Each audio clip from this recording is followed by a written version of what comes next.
Coming to you from sunny Orlando, Florida, welcome to the Paperstac podcast, where we cover current topics in the note industry, give you tactics for your note business, and talk with industry leaders to make you a better note investor. And now, your hosts, Brett Berkey and Rick Allen. Hello, and welcome to another episode of the Paperstac podcast. And today we have TJ Osterman. Yeah, it's just in the neighborhood. Another one of our co-founders in here with us. Yeah, we happen to be doing some stuff here at the office, working, practicing 3-foot social distancing at this time. 6 foot. Hey, we're in phase 1, almost phase 2. Yeah. As is one of the original co-founders of Paperstac, it was these two guys starting it off. Then, of course, Mike came in a little later.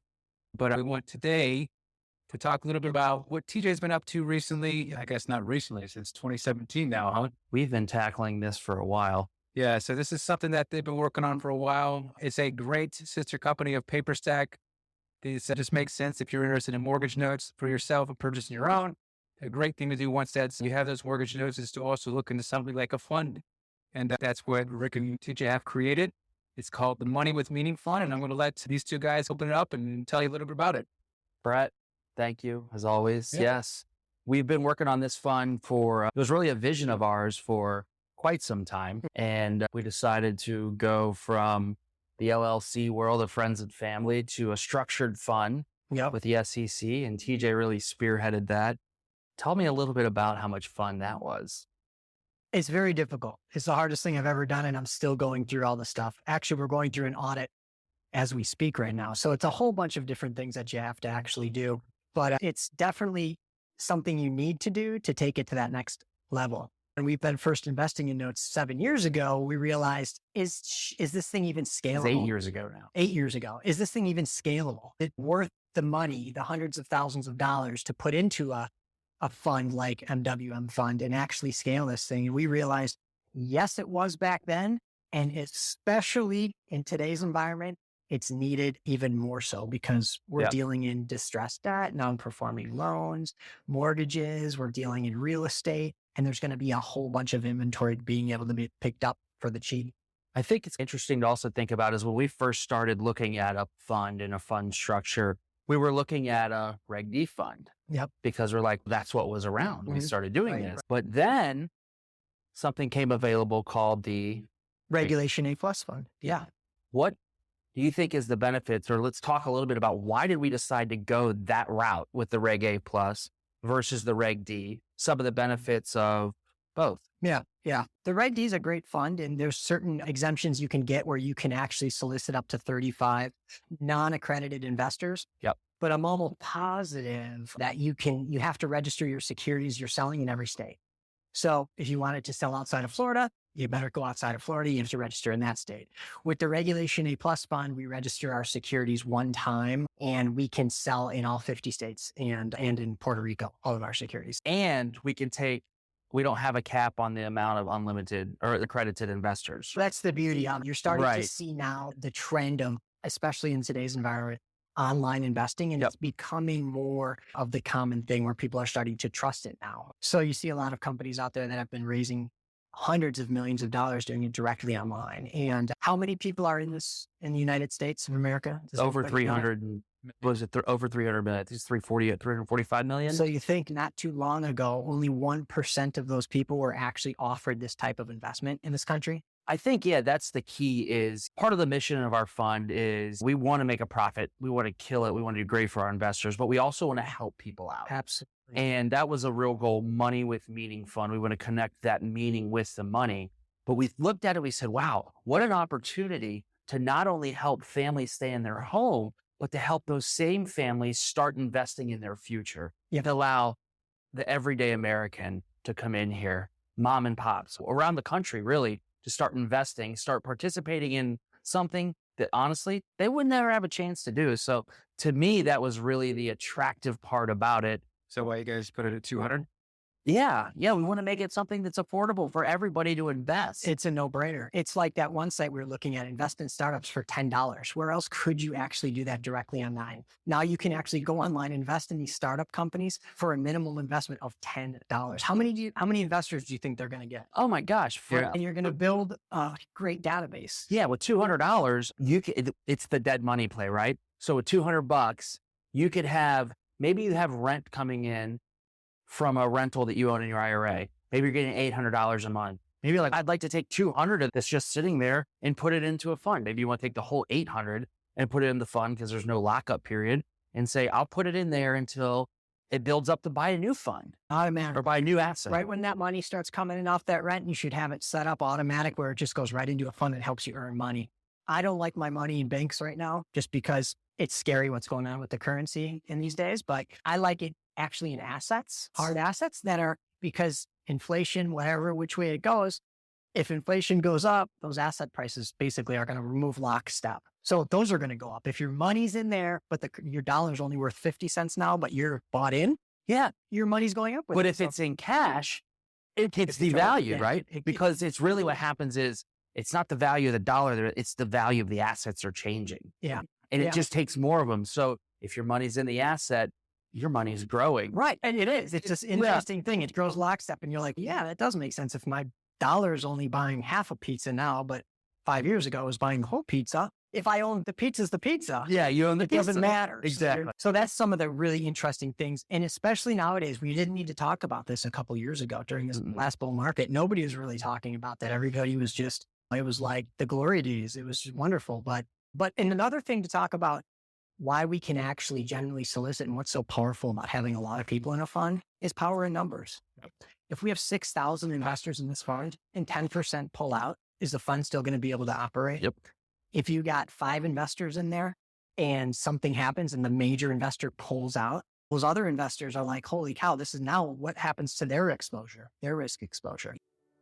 Are you new to the mortgage note industry? Have you been wanting to learn the step-by-step process to purchase your first mortgage note? Well, you're in luck.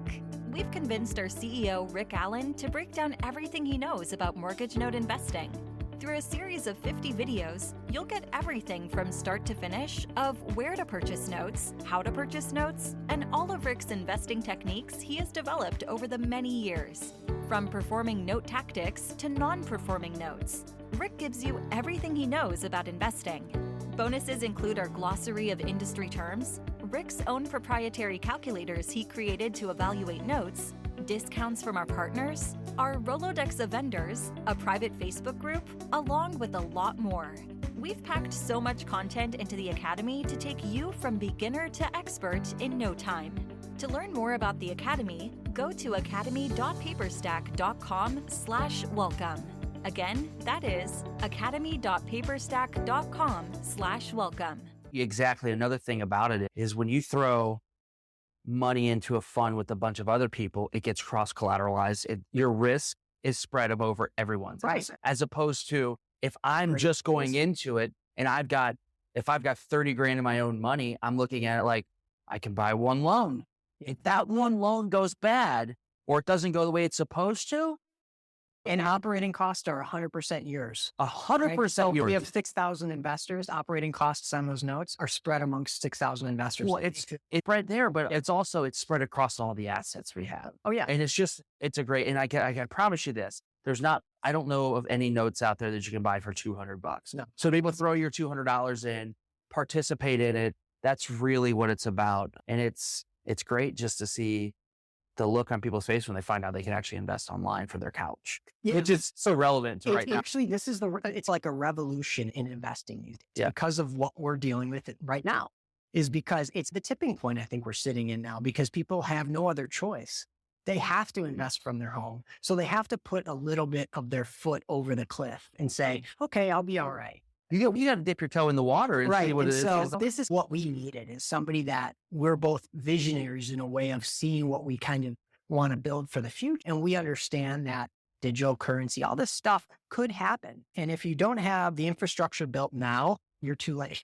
If you want to get on board when it's all happening, it's going to take a lot of time. So we're trying to really build something now that is going to flourish for the decades to come. And I guess one of the great benefits of having a sister company like Paperstac is you've got these liquidity tools that are available. It's key. It's all about, TJ and I have talked about this before. It's this industry. It's not amazingly difficult, but it's a little challenging. But you can teach people to do it. Absolutely. But our Rolodex our knowledge, the people we know in the industry and how long we've been doing it. That's what really makes us money. The management team's experience, a combined 30 years of distressed asset buying. Yeah. The 6,000 hours of something that Brett has talked to people on the phone and that we've talked to people on the phone. It's with just the Paperstac side. Yeah. What you want to do is you want to develop a customer and add a lot of value to it. So a Paperstac user will buy a note and we hope that they do really well in it. We have nothing to do with the management side of it or the effect of that. That's up to them. But if you can provide opportunity for them to say, you know what, you're going to buy this performing note and it's going to yield you whatever percentage and you're going to be getting $800 a month in. What are you doing with that $800? But you know what? Our sister companies right there, we were talking about it last night, put it into the fund right now. You should reinvest those dividends to grow your wealth. So we're able to provide a lot of value to the Paperstac users, to the MWMfund users, because I always tell people you got to diversify. You can get in with the MWMfund, but look at maybe investing in some performing notes. A nice portfolio of 25 performing notes is a beautiful income stream, isn't it? Oh, Another thing too, though, like Mailbox. I have some of that stuff where if they could dip their foot in the water with the MWM fund, understand the process of how the actual note purchase happens, learn a little bit, and then learn from some of the education that they're going to get, they can take that knowledge and then go right over to Paperstac and actually buy one themselves. That's what I'm saying. Yeah, learn while you earn. So you put $200 in, you get the course, and you're getting an investment in the fund, right? Or something along those lines. I think. Yeah, I mean, so many cool things that we're going to be able to come out with and that we're constantly thinking about. We're just not going to sit idly. We're active managers in the fund, the same managers that for the last 8 years have past performance of 17%. And that's in the offering circular, by the way. We've had those figures done. So that same management team is MWMfund. Past performance doesn't dictate the future, but just saying that we're really ready and keyed up to what take about advantage. So talk to me about the fact of, so I'm someone who buys on Paperstac and I'm looking for good deals. You've mentioned before in the past, because of the buying power you have with the amount of revenue you have, not the revenue, but the buying power you have, when you have a couple $1 million to buy those bigger pools, you're able to buy at a bigger discount. You're talking about you don't have to take a huge chunk of these things. You guys are just going to be, because of volume, taking a little bit, fixing them, and throwing with enough meat on the bones on the Paperstac. So these people are being able to get the quality. deals. Sure. So as we build capital, as the capital reserves, the dry powder gets bigger, and we start taking bigger bites out of the apple from people that are honestly, they're just higher up the food chain. Yeah. They're the people who are higher up the food chain. We're able to buy those, and they're in the Rolodex. Right. We're able to buy those, and we can say, look, we can go ahead and with the velocity of the fund and focusing on, look, we're going to keep some of these, but some of them, we're just going to put some money on there, tax some money on, and just move them right away. We have to make a profit, for the fund. But you know what? Like you said, we're going to be able to put out a really good quality product that's going to have a lot more meat on the bone, let's just say. And maybe to some it doesn't, but that's what we're seeing is we're thinking that's really what's going to happen. And that's what I've seen selling just right now is just flying out the door are reperforming assets. Reperforming assets on Paperstac are they're going quickly because that's what people are looking for. They're looking for yield. They're looking for cash flow. Self-directed IRA people looking for something. Oh my gosh. The self-directed IRA people, I feel like almost like a drug dealer with them because they're just like, oh, this is amazing. We're talking to people daily and calling and saying, I have $15,000, $25,000 that have just been sitting there for years. They just don't know what to do with it. They go on about their lives and they're like, holy cow, I have this thing. So the new things that are coming out with some of our partners that we're partnering up with, no spoilers right now, but to be able to access that money is key. Fast. How easy can I do it? Because even in today's environment, the self-directed IRA space, there's still some burdensome things to go through, right? We're in the infancy stages of it. Once we make it really easy for, let's say me that has a self-directed IRA to be able to utilize that money, put a little bit over here in this startup company for $20, put a little bit into MWMfund over here and easily access that all online, it's game over. Because nobody's putting that money into that niche yet, right? It's going to be a rocket ship. Question, let's switch gears a little bit. Tell me more about, because this is an impact fund where you guys are doing two things. You're providing for your investors, but also at the same time, the goal is to help people. That's why it's called Money with Meaning Fund. Correct. What else besides what are you guys doing? Because I know we've all like talk on length where there's the time that you get started and you could roll. I remember one time we went to, it was just me and him at the office, and we had the office in Winter Garden, where it was from 9 o'clock in the morning. So we're at Red Robin, we're eating lunch, and you finally said something like, what do you think, Brett? And I was like, I think I haven't said a word since I got in the office. You've been talking this whole time. That was when Rick and I were just in the office by ourselves. I had nobody to talk to. Yeah. Rick and I, he knew what I was saying before it was even out of my mouth. So I could always say so much to Rick and talk about my passion about what's going on here. And then he's like, dude, I don't need to hear it again. I know it, dude. You don't need to sell me on it. And then Brett comes in and I go, oh, friend, that's me. I'm like, I got 8 hours with this guy. I'm going to tell him everything. Yeah, your ears were bleeding. But the thing is, it was always like I liked it because it was like, wow, because the idea is, it just makes sense. It's common sense. To help these people. When you were talking about delivering a kid with a housing counselor, right? How can we help their kids? Can we get involved with resumes, get them jobs? You have an intimate relationship with somebody that is owning your home or your mortgage on your home. Yeah. How intimate of a relationship is that? It doesn't get more personal. If you can build a good relationship with that person and then you can provide value to them through the life of that relationship, how much more valuable what could you do? Anybody you partner up with. I think the key is when we form those relationships is we're being real with people. We're talking to them, listening to them, finding out really what's going on there. Because so many times our borrowers have been contacted prior to us getting their loans. Contacted by people, and it's really, there's just always these ulterior motives like, look, you just got to perform or get out.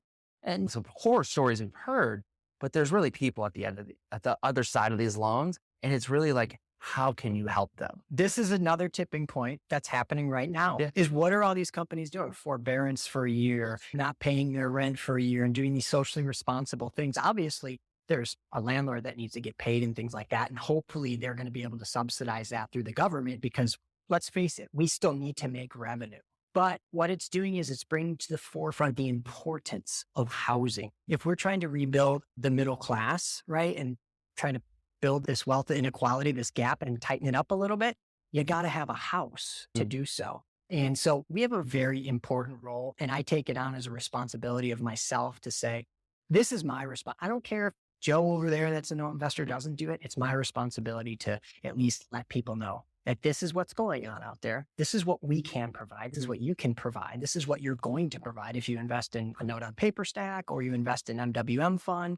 This is what you can do on top of just making money. And to me, when I tell my daughter what I do, I basically say I make a big piggy bank and people put money in that piggy bank and I use that money and I go out and save people's homes. And I make some more money with that by doing that. And that's great. So that's as simple as it is. It's really not the back end stuff that we've been learning for the last 7 and 8 years is insane. There's a lot of stuff going on in it. Not that it can't be taught. What I'm saying is that doesn't need to be on the forefront of what it is. It's really, that's all that. Finance has been, I think, started from the get to be confused to most people for a reason. It's nowadays, you can find out everything. You can learn everything about it. It doesn't need to be so confusing. Good stuff. Thanks for the introduction. We're at 20 minutes. Anything you guys want to add? Any information where they can find more stuff? There you go. How do you get started at MWM? What's the first step? What's step one? Go to the site. Go to MWMfund.com, and we've done a really good, I think, Cliff Notes version of what we're actually doing. You can invest right there. The great thing about it is our back end is fully secure. It's SOC 1, 2, 3 audited, which is basically a third-party auditor that audits the technology. So whenever you put your information in there, it's very secure. And we're utilizing a huge fund administrator to do that. Like we said, this is a team. This isn't us pulling the levers here. This is like a big time thing. And just go to the website and say, invest now, reach out and intercom and ask us, or go to Paperstac. Or go to Paperstac if you're looking for some properties. But yeah, I think for the fund, it's go there and get started. If you have any questions, right at the bottom right-hand corner on the website, point to it. Right here. There it is. Intercom. That's an intercom button. You hit that, open it up. You'll have your question that'll pop up, or a dialog box will pop up, and you can ask a question and we'll be able to get back to you pretty quickly. We look forward to having everybody on board in a great year. Yeah, for sure. Thanks for checking in on us. Thank you for letting me come in, guys. Yeah, for sure. I guess we'll let you in this office. All right, great. That's the end of episode 5 of the Paperstac podcast. Thanks for having TJ on and Rick as always. And we'll see you guys in episode 6. If you haven't subscribed yet, though, please do so and leave us a comment because it helps out. Helps out a lot. All right. Thank you. See ya.